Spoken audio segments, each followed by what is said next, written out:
এখন সে দেখে বলতে গেল, তখন বলো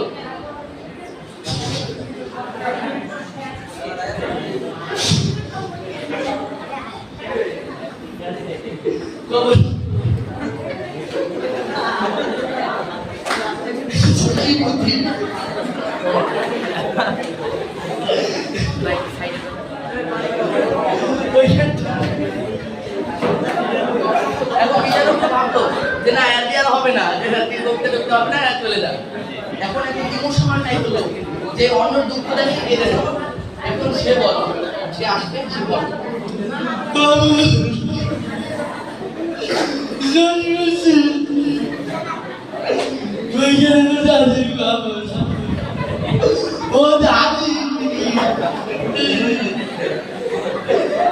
বিজেপি পাবো না, এর দিয়েও হবে না, তাইলে আরেকজন আসো।